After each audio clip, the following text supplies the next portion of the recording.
Meus irmãos, eu peço que vocês abram a palavra do Senhor lá no livro de Filemão. Hoje é a última pregação, são 3 pregações e nós terminamos esse livro curtinho que fica logo antes do livro de Hebreus.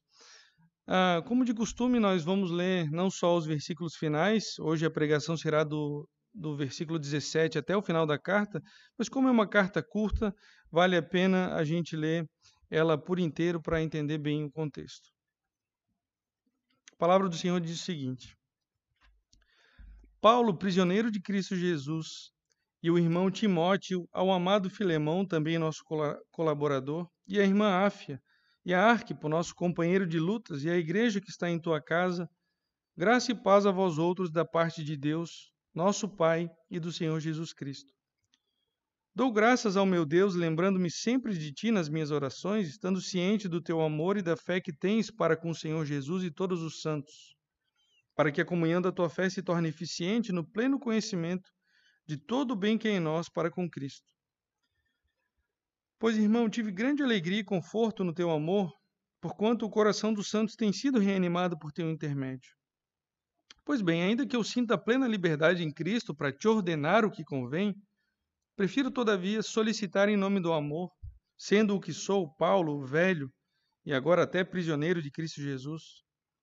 Sim, solicito-te em favor de meu filho Onésimo, que gerei entre algemas. Ele antes te foi inútil. Atualmente, porém, é útil a ti e a mim. Eu te envio de volta em pessoa, quero dizer, o meu próprio coração. Eu queria conservá-lo comigo para, em teu lugar, me servir nas algemas que carrego por causa do Evangelho. Nada, porém, quis fazer sem o teu consentimento, para que a tua bondade não venha a ser como que por obrigação, mas de livre vontade. Pois acredito que ele veio a ser afastado de ti temporariamente, a fim de que o recebas para sempre, não como escravo, antes, muito acima de escravo, como irmão caríssimo, especialmente de mim, e com maior razão de ti, quer na carne, quer no Senhor. Se, portanto, me consideras companheiro, recebe-o como se fosse a mim mesmo. E se algum dano te fez ou se te deve alguma coisa, lança tudo em minha conta. Eu, Paulo, de próprio punho o escrevo. Eu pagarei, para não te alegar que também tu me deves até a ti mesmo. Sim, irmão, que eu receba de ti no Senhor esse benefício. Reanima-me o coração em Cristo. Certo como estou da tua obediência, eu te escrevo, sabendo que farás mais do que estou pedindo. E ao mesmo tempo, prepara-me também pousada, pois espero que por vossas orações vos serei restituído. Saúdam-te Epáfras, prisioneiro comigo em Cristo Jesus, Marcos, Aristarco, Demas e Lucas, meus cooperadores. A graça do Senhor Jesus Cristo seja com o vosso espírito. Os filmes de guerra sempre foram os meus filmes preferidos, pelo menos estão entre os meus filmes preferidos. Apesar da tragédia da guerra, é bonito a gente ver o heroísmo de tantos homens que se sacrificam pelas suas famílias e pelos seus companheiros. Recentemente a gente teve o filme 1917, que foi um filme sobre a Primeira Guerra Mundial, Dunkirk, um filme sobre a Segunda Guerra Mundial, muito bem feito também. E o que não falta são histórias desses dois eventos. Mas nesses dias, lendo esse livro de Filemão, que trata sobre perdão, eu me lembrei da história de um soldado americano chamado Louis Zamperini. Inclusive, em 2014, fizeram um filme sobre a vida dele chamado Invencível. Esse cara, o Zamperini, era um corredor muito talentoso, inclusive tendo disputado as Olimpíadas de Berlim, disputando uma prova de 5 quilômetros. E depois de um tempo, após as Olimpíadas, ele foi convocado para servir na Força Aérea Americana, para se juntar nesse combate na Segunda Guerra Mundial. E em 1943, a sua equipe foi chamada para sair em busca de um avião que tinha desaparecido. E durante a procura desse avião, o avião em que eles estavam sofreu uma pane e eles caíram direto no mar. De 11 tripulantes, 8 morreram. E dos 3 que sobraram, depois um morreu desidratado. Sobreviveram então Zamperini e o outro amigo dele, e eles ficaram 47 dias no mar, no Oceano Pacífico, passando fome, correndo o risco de serem devorados também por tubarões, e eles foram encontrados depois desses 47 dias, mas foram encontrados pelos inimigos e viraram então prisioneiros de guerra. os japoneses os levaram para um lugar e Zamperini, junto com seu amigo, foi torturado nesses campos de concentração, constantemente ameaçados de morte, privados de alimento, de muitas dessas coisas necessárias para a vida. E após 2 anos, a guerra acaba e Zamperini volta para sua casa como herói de guerra. Depois ele casa com uma mulher chamada Cíntia, e tudo parecia se encaminhando para que a vida dele voltasse à normalidade. Mas isso acabou não acontecendo, ele começou a ser perturbado nos seus sonhos por tudo aquilo que ele havia passado durante a guerra, e essa perturbação começou a se tornar num desejo de vingança contra os seus captores, os inimigos japoneses. E o Zamperini começou a ficar cada dia mais amargo com tudo isso. Começou a alimentar esses desejos de vingança e isso acabou destruindo a vida dele. Ele perdeu muito dinheiro, começou a se entregar ao álcool, até que a esposa dele, vendo que ele se afundava cada vez mais e que não adiantava nenhum tipo de ajuda que os amigos ofereciam, ela decidiu então iniciar o processo de divórcio. Mas, após pouco tempo, a Cíntia, a esposa dele, se entregou a Cristo Jesus em uma campanha evangelística do Billy Graham, e maravilhada com o perdão e tendo a vida transformada, ela avisou o seu marido sobre o que havia acontecido e decidiu que não continuaria com aquele processo de divórcio. Mas o seu marido, Luiz Zamperini, não queria saber da fé da esposa de jeito nenhum. Ela o convidou para ir uma vez numa desses encontros evangelísticos. Ele foi, mas disse que ele não queria mais voltar em nenhum deles. Mas depois de alguma insistência da esposa, de oração, ele decidiu ir mais uma vez, dar mais uma chance à esposa. E foi justamente nesse segundo encontro que o Espírito Santo agiu no coração dele. Ele se ajoelhou e entregou a vida a Cristo, clamando pelo perdão de Deus. E daí para frente uma nova vida começou a surgir. Logo aquela raiva que ele sentia por tudo que ele passou na guerra começou a ser substituída pela alegria.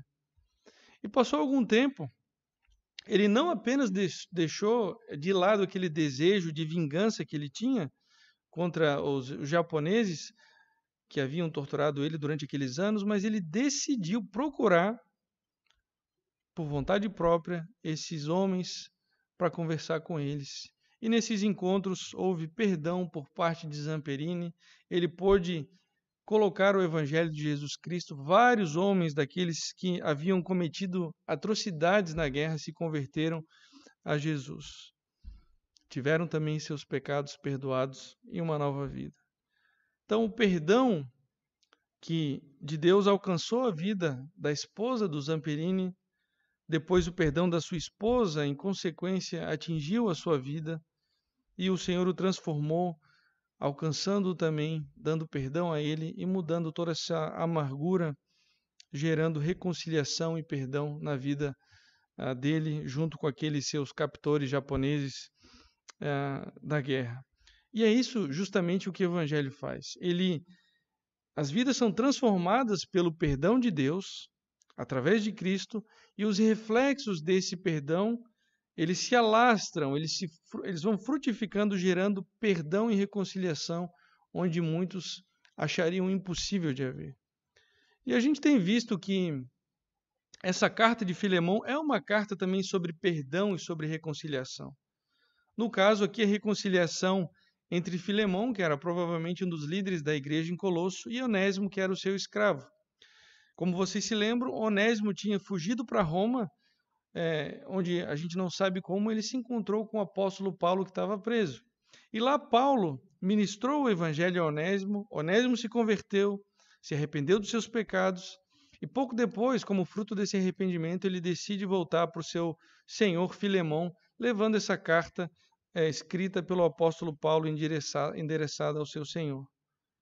E na carta dirigida a Filemão, ele pede, Paulo, basicamente, que Filemão perdoe Onésimo e que o receba, acima de qualquer outro vínculo, como o irmão em Cristo Jesus que ele era. Isso era um teste, num certo sentido, para Filemão, para tudo aquilo que ele pregava, para tudo aquilo falar como os outros devem amar o próximo. e tem várias oportunidades para a gente demonstrar esse amor, mas talvez a melhor maneira seja quando a gente perdoe aqueles que nos ofendem, porque nós estamos imitando o amor que Deus teve conosco em Cristo Jesus. Paulo fala em Efésios 4:32, antes sede uns para com os outros benignos, compassivos, perdoando-vos uns aos outros, como também Deus em Cristo vos perdoou. Não tem como a gente falar em perdão que nós temos em Cristo Jesus, falar da maravilha do Evangelho e, ao mesmo tempo, a gente ter uma vida alimentando vingança, sendo rancorosos, não perdoando aqueles que nos ofendem. E hoje a gente vai tratar, então, da parte final dessa carta, dos versículos 17 a 25, em que Paulo continua relembrando Filemão dos seus deveres como cristão. E aqui a gente vai extrair alguns princípios que a gente deve levar em conta no ato de perdoar. Vamos ver no versículo 17 o que Paulo diz. Se, portanto, me consideras companheiro, recebe-o como se fosse a mim mesmo. O argumento de Paulo a Filemão aqui é muito simples. Tanto Filemão quanto Onésimo e o próprio Paulo são filhos de Deus, são salvos por Jesus Cristo, são irmãos em Cristo. E não há razão nenhuma para que Filemão receba Paulo e não receba Onésimo. Não há diferença de dignidade entre eles. Apesar de eles agirem de diversas maneiras, de eles terem funções diferentes no reino de Deus, todos eles são igualmente filhos do Senhor. E Filemão deveria perceber isso e agir de acordo com essa realidade. Caso Filemão não pensasse dessa maneira, ele estaria agindo de maneira inconsistente com a realidade do Evangelho. Se ele considera Paulo como companheiro, e ele considerava, ele deveria também considerar Onésimo e recebê-lo como um irmão em Cristo. E Paulo, tirando qualquer obstáculo do meio do caminho, diz a Filemão no versículo 18, se algum dano ele te fez ou se te deve alguma coisa, lança tudo em minha conta. Eu, Paulo, de próprio punho o escrevo, eu pagarei. A gente não sabe ao certo que tipo de dano que Onésimo tinha causado a Filemão, e é muito provável, a sugestão da maioria dos estudiosos é que Onésimo tenha roubado coisas da casa de Filemão para bancar a sua viagem até Roma. Era uma viagem longa e ele precisaria de dinheiro. Outros sugerem também que o prejuízo sofrido por Filemão podia ter acontecido pelo simples fato de ele não ter o escravo ali com ele. Talvez ele precisasse fazer um serviço e não estava ali gerando prejuízo para Filemão. Mas não importa que tipo de prejuízo era, havia um prejuízo, ao que tudo indica, e Paulo quer assegurar que isso não seja uma barreira para a plena reconciliação entre os dois. Provavelmente Paulo dita a carta aqui, mas nesse momento ele pega a pena, de próprio punho escreve um cheque branco a Filemão dizendo, se ele te causou algum dano, Filemão, põe na minha conta.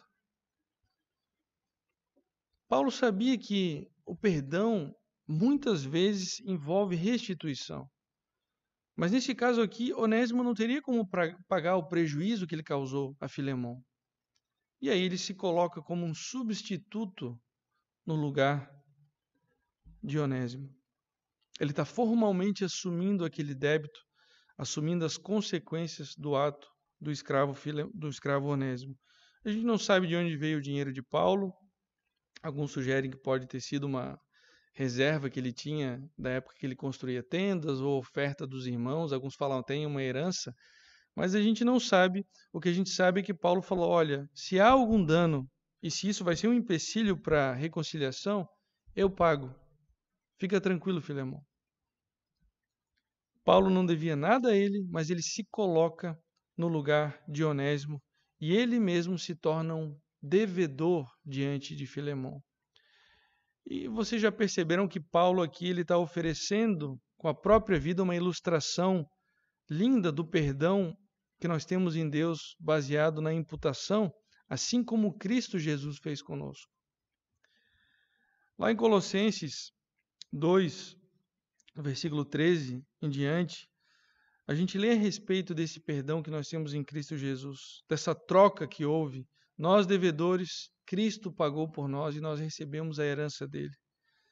Colossenses 2, a partir do versículo 13, diz: E a vós outros que estáveis mortos pelas vossas transgressões e pela incircuncisão da vossa carne, vos deu vida juntamente com ele, perdoando todos os nossos delitos, tendo cancelado o escrito de dívida que era contra nós e que constava de ordenanças, o qual nos era prejudicial, removeu inteiramente, encravando na cruz e despojando os principados e as potestades, publicamente os expôs ao desprezo, triunfando deles na cruz.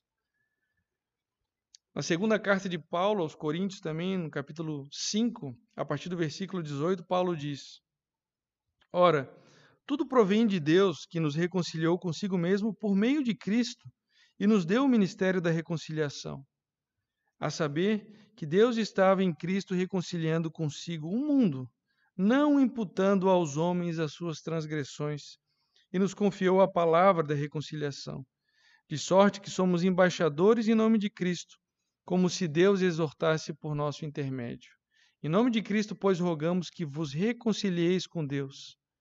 Aquele que não conheceu o pecado, ele o fez pecado por nós, para que nele fôssemos feitos justiça de Deus. Que essa verdade exposta nesses dois textos, o cerne do Evangelho, que essa verdade nunca nos deixe de nos maravilharmos e que com base nela a gente possa agir da maneira que agrada a Deus, imitando a misericórdia de Deus para conosco. É isso que Paulo está fazendo aqui com seu exemplo. É isso que ele quer que Filemão faça. Paulo imita a postura de Jesus Cristo, modelando aquilo que Filemão deveria fazer. Ele não precisaria perdoar ninguém aqui, mas ele quer ver reconciliação e como Cristo, Paulo age como um mediador entre Onésimo e Filemão. E provavelmente Filemão, vendo o próprio apóstolo enfraquecido, preso, velho, de acordo com as suas próprias palavras, oferecendo para pagar um débito que Onésimo deveria a ele, certamente ele seria tocado não só a perdoar Onésimo, mas a deixar de lado qualquer direito que ele teria de restituição financeira. E ao fazer isso, Filemão estaria colocando em prática aquilo que o apóstolo Paulo escreveu na carta aos Colossenses, quando ele disse no capítulo 3, versículo 13: Suportai-vos uns aos outros, perdoai-vos mutuamente, caso alguém tenha motivo de queixa contra outrem. Assim como o Senhor vos perdoou, assim também perdoai vós. Mas, após Paulo se oferecer para pagar os débitos de Onésimo, ele traz à tona um fato muito importante que Filemão deveria levar em conta. Paulo fala: olha, Filemão, eu pagarei. E aí depois ele diz: para não te alegar que também tu me deves até a ti mesmo. Por mais que Onésimo devesse algo a Filemão, humanamente falando, Filemão devia muito mais ao apóstolo Paulo. Não um débito material, mas um débito espiritual. Porque foi Paulo que, em meio a todo o sacrifício do seu ministério, trouxe o evangelho a Filemão para que ele fosse salvo por Deus. Então a ideia é que Filemão leia isso e reflita. Poxa vida, eu tenho tantos débitos com outros que eu nunca poderia pagar. Eu me beneficiei do serviço de irmãos, inclusive do apóstolo, que nunca me pediram nada em troca. Eu acho que eu devo, então, perdoar Onésimo da dívida que ele tem comigo. E a gente pode fazer essa reflexão também. Muitas vezes a gente gosta de exigir coisas das pessoas, né? Elas me devem isso, me devem aquilo. Mas você já pensou nas pessoas, o tanto de coisa que elas já fizeram para vocês? Vocês estão em débito com tantas pessoas, e aí você pode colocar na lista seus avós, seus pais, a sua esposa, o seu marido, amigos, professores, escritores, pastores, tantas pessoas que despenderam do tempo e do dinheiro para que você tivesse a formação que você tem hoje. Pense no próprio apóstolo Paulo, nas tribulações que ele passou para que hoje a gente pudesse ter grande parte do Novo Testamento aprendendo dessa carta de Filemão, isso sem mencionar no perdão que nós temos em Cristo Jesus. Não importa o quanto as pessoas nos devem, é muito pouco comparado àquilo que nós devemos aos outros e que nós nunca poderíamos pagar. Então, o primeiro princípio que nós temos aqui, nesse finalzinho de carta, que diz respeito ao ato de perdoar, é que nós temos débitos com outras pessoas que nunca poderíamos pagar. E o segundo princípio a gente pode extrair do versículo 20. O testemunho ao perdoar pode ser uma bênção de Deus na vida de muitos irmãos. Veja o versículo 20. Sim, irmãos, que eu receba de ti no Senhor esse benefício, reanima-me o coração em Cristo. Paulo amava aqueles dois irmãos e sabia que a plena reconciliação entre eles ia trazer alegria ao seu coração. E por isso ele pede a Filemão que reanimasse o seu coração ao perdoar Onésimo. E Filemão era um especialista em reanimar o coração dos irmãos, como a gente vê no início da carta, amando a Cristo Jesus, amando os irmãos, e Paulo lembrando isso a ele. E quando a gente vê esse amor sendo exercido de novo e de novo, principalmente no ato de perdão, isso gera alegria no nosso coração. Nós somos animados porque a gente sabe que é o certo a se fazer, a gente sabe que o perdão é uma coisa bela. Irmãos que não se falavam há muito tempo, pais e filhos que estavam afastados, membros da igreja que tinham rixas, e de repente tudo isso acaba porque há perdão e há reconciliação. Perdão reanima o nosso coração, porque nós vemos um reflexo do perdão que nós temos em Cristo Jesus. E Paulo encoraja Filemão a pensar nisso. Perdão não tinha só a ver com as partes envolvidas diretamente, mas traria bênçãos ao apóstolo Paulo, alegrando seu coração, e certamente traria alegria à igreja de Colosso, porque o testemunho cristão seria fortalecido naquela congregação. Irmãos, não só no ato de perdão, mas quando a gente vê os irmãos honrando a Deus, dando um bom testemunho, isso deve nos alegrar. Paulo, lá em Filipenses 2, diz: completai a minha alegria, ele pede para os irmãos. De que maneira? De modo que penseis a mesma coisa, tenhais o mesmo amor, sejais unidos de alma, tendo o mesmo sentimento. A obediência a Deus traz alegria, o perdão traz alegria ao coração dos irmãos, fortalece a comunidade. E é claro que o oposto também é verdadeiro. Quando não há perdão, aquilo gera tristeza, uma falha em perdoar geraria danos à congregação de Colosso, geraria tristeza ao coração do apóstolo e dos irmãos. Então lembre-se que o seu testemunho ao perdoar pode ser uma bênção na vida de muitos irmãos. E o próximo princípio envolvido no ato de perdão é que ele é um ato de obediência a Deus. Lá em Lucas, no capítulo 17, versículo 3, a gente lê o seguinte: acautelai-vos, se teu irmão pecar contra ti, repreende-o. Se ele se arrepender, perdoa-lhe. Se por 7 vezes no dia pecar contra ti, e 7 vezes vier ter contigo, dizendo estou arrependido, perdoa-lhe. Nós somos chamados a perdoar quantas vezes forem necessárias. Por isso que Paulo lembra a Filemão no versículo 21. Certo como estou da tua obediência, eu te escrevo sabendo que farás mais do que estou pedindo. E aí alguém pode estranhar, porque Paulo disse no início da carta que ele não ia ordenar nada a Filemão, mas ele preferia apelar ao amor.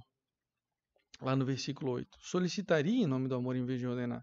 E aí aqui ele está falando de certo estou da tua obediência, mas Paulo está falando aqui da obediência de Filemão a Cristo. Porque por mais que o apóstolo não ordenasse Filemão a fazer nada, mas antes apelasse ao amor, à consciência dele, em última instância o que estava em jogo era justamente a obediência de Filemão a Cristo. Isso porque o perdão não é uma coisa opcional para o cristão. Nós somos uma família comprada por Cristo Jesus. Estamos unidos a Cristo e uns aos outros. E por isso você vai perceber em todas as cartas de Paulo, inclusive nessa carta de Filemão, que ele traz isso à tona o tempo inteiro com expressões que muitas vezes a gente não dá muita bola, como se fosse uma mera maneira de falar de Paulo, mas ele usa direto Deus nosso Pai, nosso Senhor Jesus Cristo, em Cristo, no Senhor. não são expressões vazias, mas todas elas indicam que a igreja não é um amontoado de pessoas, não é um clube, não é uma sociedade filantrópica, não são consumidores que se reúnem para consumir bens e serviços, mas é a família de Deus, é o corpo de Cristo a quem nós devemos obediência.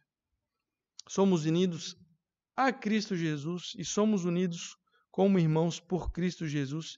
E por isso é o nosso dever manter a unidade do Espírito no vínculo da paz, pedindo perdão quando nós ofendemos alguém e perdoando quando aqueles se arrependem e nos pedem perdão.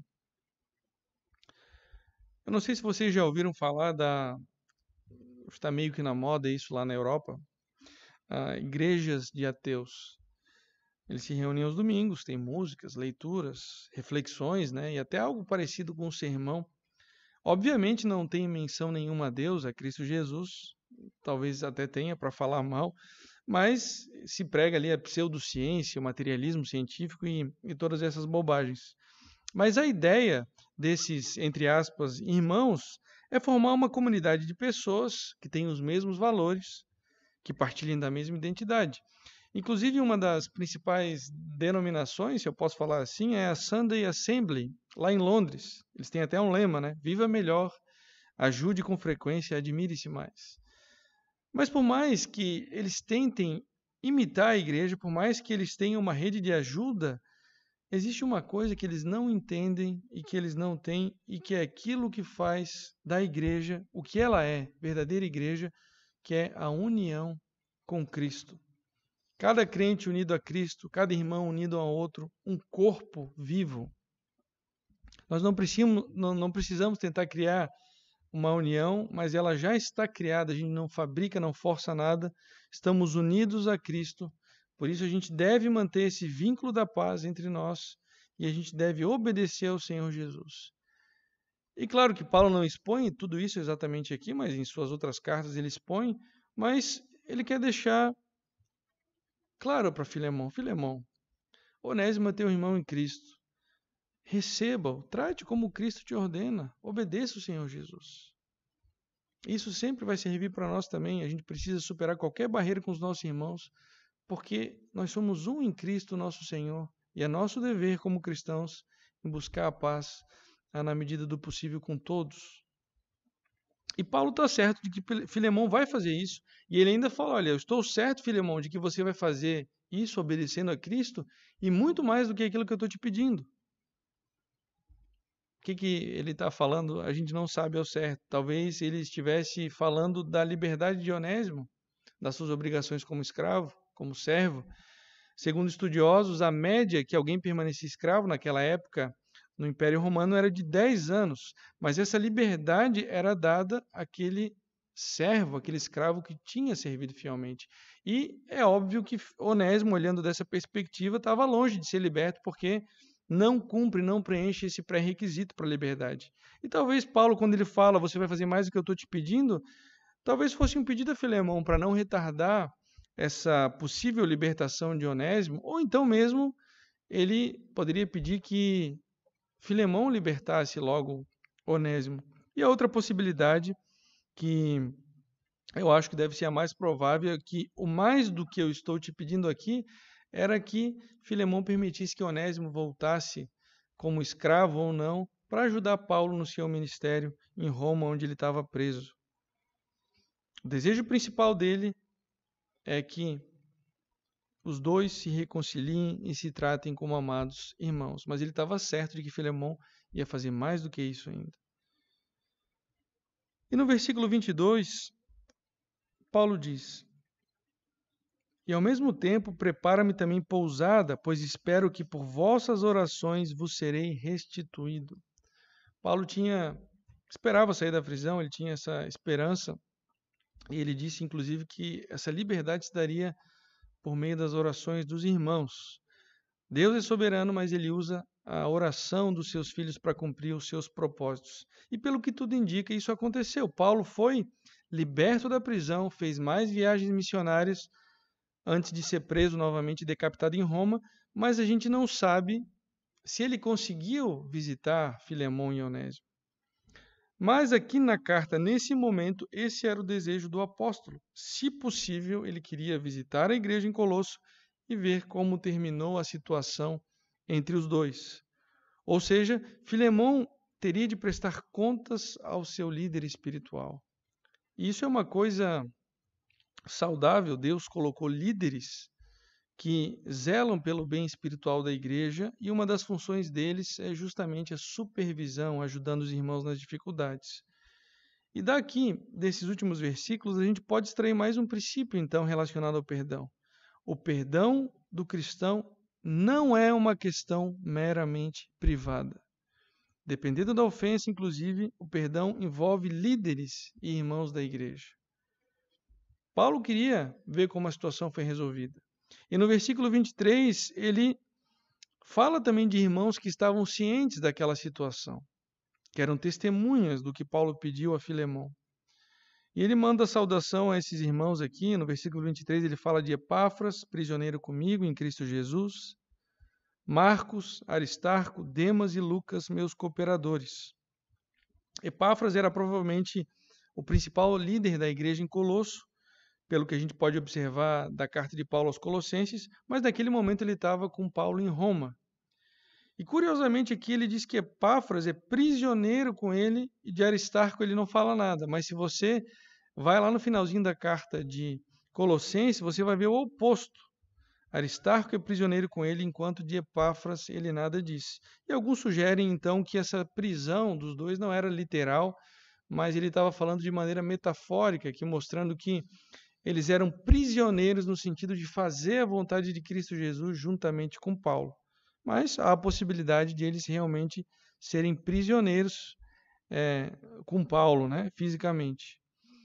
Ele fala também de Marcos, que era João Marcos, o primo de Barnabé, um cara que tinha falhado com Paulo na primeira viagem missionária, mas que depois voltou a servir o apóstolo e é o autor também do Evangelho de Marcos. Depois ele menciona Demas, que é o mesmo de que ele fala lá na segunda carta de Timóteo, no capítulo 4, falando que ele abandonou Paulo e possivelmente abandonou também a fé definitivamente.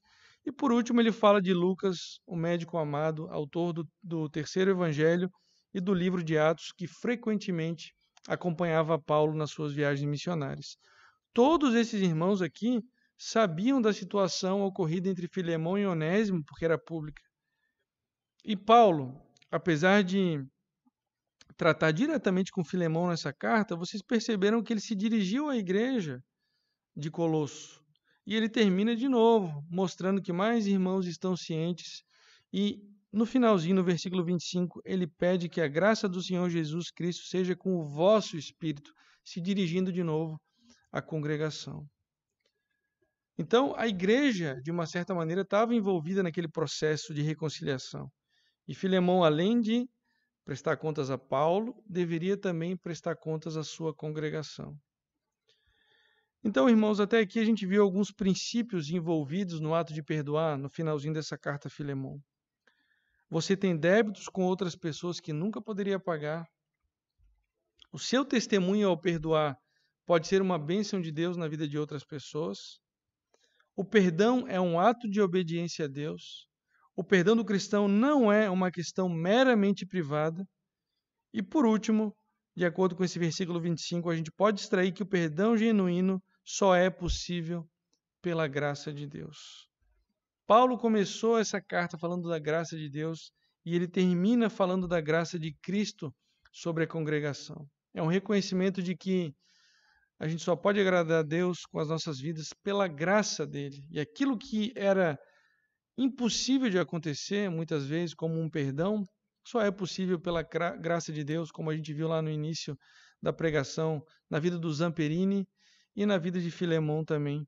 Ele podia perdoar Onésimo de maneira genuína só com a graça de Deus. E, meus irmãos, a gente não sabe qual foi o final da história, mas o fato de Filemão ter preservado essa carta, permitindo que ela circulasse entre as igrejas, sugere que ele realmente perdoou Onésimo. Alguns acreditam, inclusive, que ele encaminhou Onésimo para ajudar Paulo em Roma e que lá Onésimo se tornou um grande homem de Deus. Inclusive, existem alguns registros históricos interessantes, sugestivos. Vários anos após o ocorrido nessa carta, um homem chamado Inácio de Antioquia, que foi um dos grandes mártires cristãos, enquanto estava sendo transportado de Antioquia para Roma para ser executado, escreveu cartas a várias igrejas. E quando ele escreveu para a igreja de Éfeso, ele a endereçou ao bispo Onésimo. Possivelmente era o mesmo Onésimo, o ex-escravo fugitivo de Filemão. E aí a gente vê o poder do evangelho de transformar vidas. Por fim, irmãos, esse livrinho é curtinho, mas ele deve nos levar a refletir mais uma vez sobre o perdão. E eu queria deixar mais uma vez algumas perguntas para a gente se fazer no final desse livro. Será que há marcas de falta de misericórdia em nossas vidas? Há alguém para quem você precise pedir perdão? Há alguém que você precise realmente perdoar, mas não consegue? Talvez essa pessoa esteja até mesmo do seu lado hoje ouvindo essa pregação. Não retarde esse ato de reconciliação. Arrependa-se e peça perdão àquele quem você ofendeu, ou, se for o caso, deixe o seu orgulho de lado, obedeça a Deus e perdoe aquele que te pede perdão. Pode ser uma situação difícil, eu entendo, mas ninguém disse que ia ser fácil. Perdoar vai completamente contra a nossa carne, mas o perdão é o coração de um novo ser que agora é revestido de Cristo Jesus, que nos perdoou sem merecermos de coisas que nunca poderíamos pagar. Que a graça do Senhor nos capacite. Vamos orar? Senhor, muito obrigado, Pai, por esse livro tão precioso de Filemão. Obrigado por essa carta escrita por Paulo. Ao final dela, nós pedimos, Pai, que o Senhor nos ajude a observar tudo aquilo que Paulo pediu para Filemão fazer e que possamos aplicar nas nossas vidas. Sabemos que constantemente ofendemos o nosso próximo, constantemente somos ofendidos também. E nós pedimos que o Senhor não nos permita ter um coração vingativo, cheio de amargura, mas pelo contrário, um coração que é perdoador, que é misericordioso. Que o Senhor nos ajude a aplicarmos esse perdão, Pai, que foi concedido a nós através de Cristo, que nós possamos espelhá-lo na vida de outras pessoas também, para que o Teu nome seja glorificado, para que traga alegria também à igreja e que a gente possa, assim, obedecer ao Senhor, sempre dependendo da Tua graça. Nós pedimos isso no nome do Senhor Jesus Cristo. Amém. Meus irmãos, o nosso culto termina aqui. Que o Senhor abençoe todos vocês.